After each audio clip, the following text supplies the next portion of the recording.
this week we'll be talking about how to pronounce witch words. Now, I'm not going to tell you all the witch words because some of the witch words are still secret, and there are excellent reasons why that is the case, because there have been instances of people pretending to be initiated when they weren't, and this can actually be lead to a lot of heartache and difficulty, and sometimes the people that are pretending to be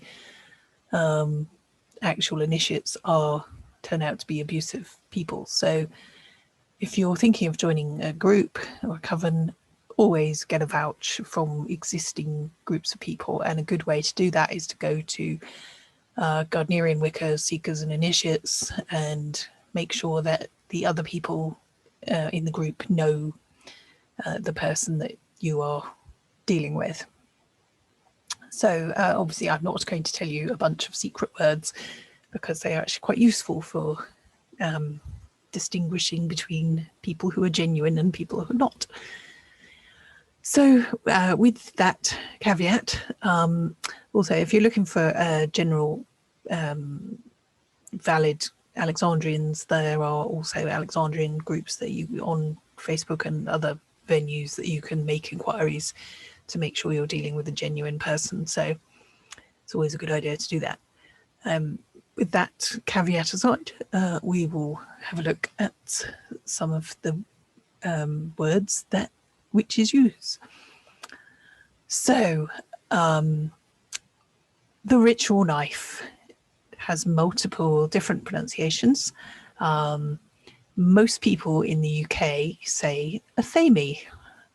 A lot of people in North America say athame, and other people even say athame. And there are many, many different pronunciations of the word for the ritual knife that we use. Now, for those of you who might be completely clueless on the subject of the athame and its uses, it is used to cast circles and draw sigils in the air. It is never used for physical operations of any kind. And also you can see in this picture there is a white-handled knife. This is used for things like cutting up herbs or shaving a bit off the bottom of your candle so you can get it into the candle holder and stuff like that. Thought I'd better clear that up just in case anyone was wondering. So yeah, there are so many different ways to pronounce this word. Like I said, I say athame. A lot of people in the UK say that.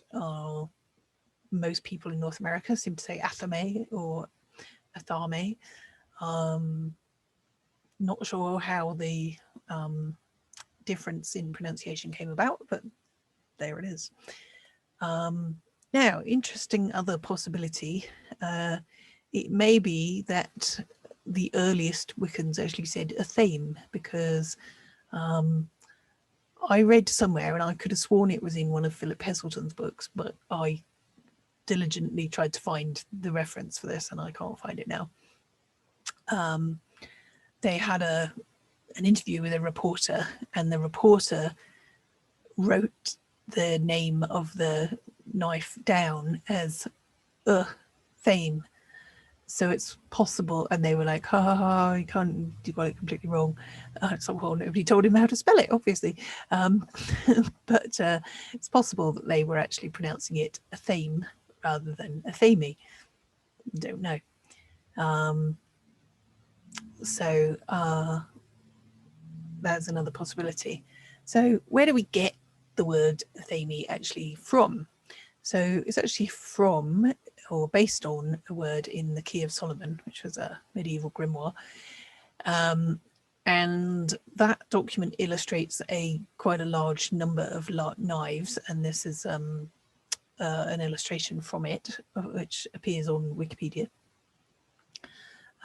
So we have the bowline and something called the artavo, or possibly says artano, it's not quite clear.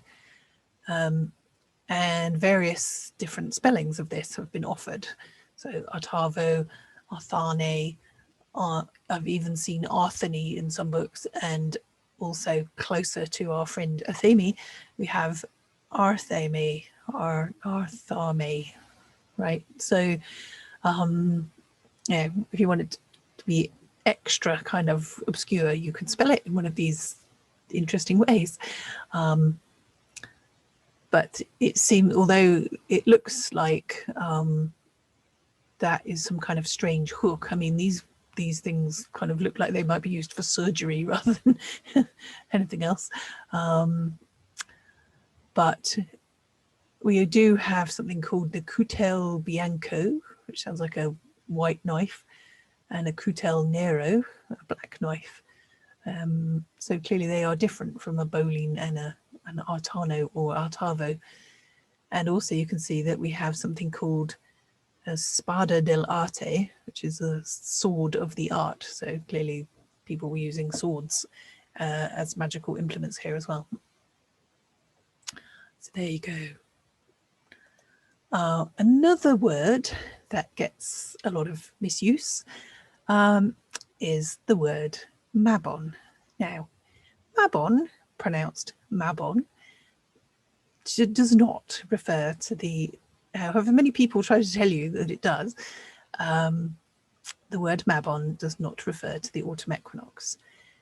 The use of it to refer to the autumn equinox was invented in 1977 by Aidan Kelly.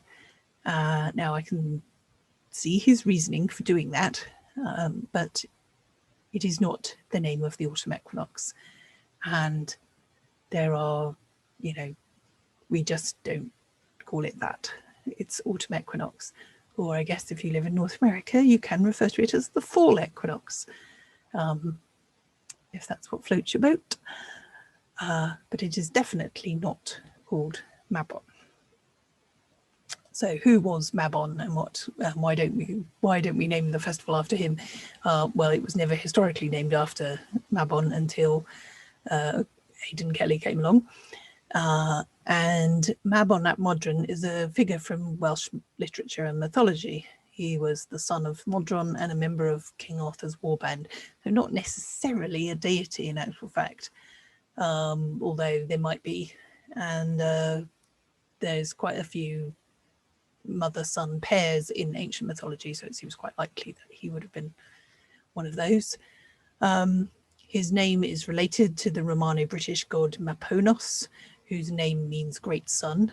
And if in Welsh, if you want to say son of, it's ap. And if you want to say son of in Irish or Scottish Gaelic, then it's mac. So you can see the relationship between Mabon and ap and mac. It's like a halfway house between the two. And it's quite possible that Modron was related to the Gaulish goddess Dea Matrona. But they are nothing to do with the equinoxes, because I think there was some attempt to relate the spring equinox to Modron as well, but it didn't catch on. But anyway, nothing to do with the autumn equinox. So I think this burial mound is Pentre Ifan in Wales, but it's definitely in Wales, but I'm not sure. Anyway, it's nice. Okay. And another word that commonly gets used and is frequently mispronounced. Now, when I looked this up online to check that I wasn't talking out of my hat, the pronunciation that was offered on Wiktionary, the Wikipedia dictionary, was actually diesel, or almost sounds like diesel. So that would be a legitimate pronunciation. But most people in the pagan world pronounce it Jeshel or even Josel. So it is not pronounced deosil. Sounds like a brand of laundry detergent, doesn't it? Anyway, so, and it simply means clockwise around a circle. And the opposite of that is widdershins. Now, if you want the Gaelic word for widdershins, it's actually tuathel, which means towards the north, or to the left, and jostle just means to the south or to the or in a clockwise direction. So there are various alternative forms, which are probably pronounced just the same, more or less the same way. I'm not going to try to pronounce all these different Gaelic words. I'm not a Gaelic speaker.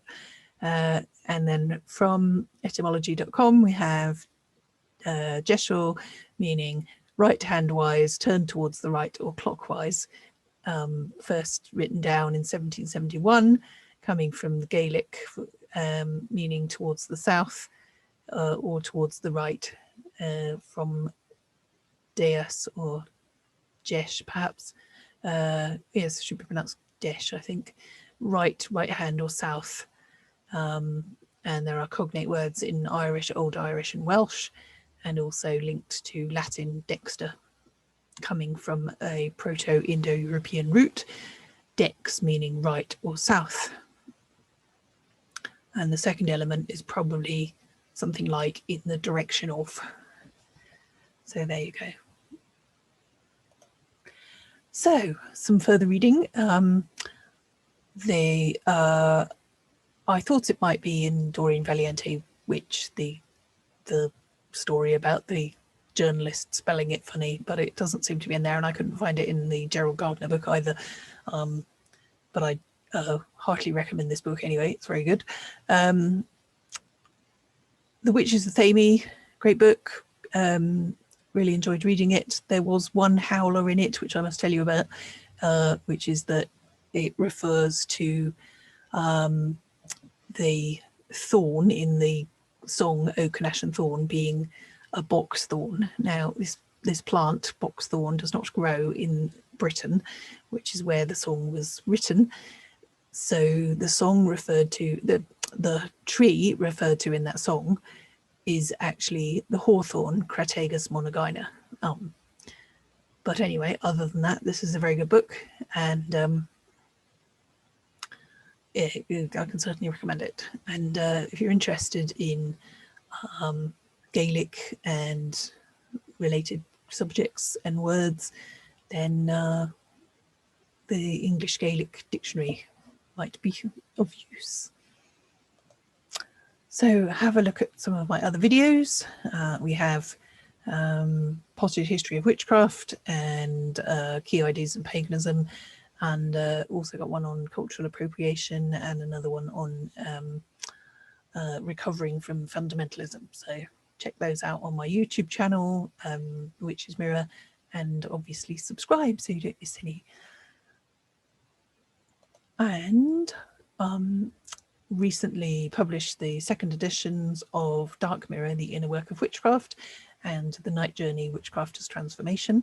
These are available from the Doreen Valiente Foundation online shop, shop.doreenvaliente.org, and in hardback and paperback, with these very attractive covers designed by me. So yeah, check those out, and hope you have a lovely day, and blessed be.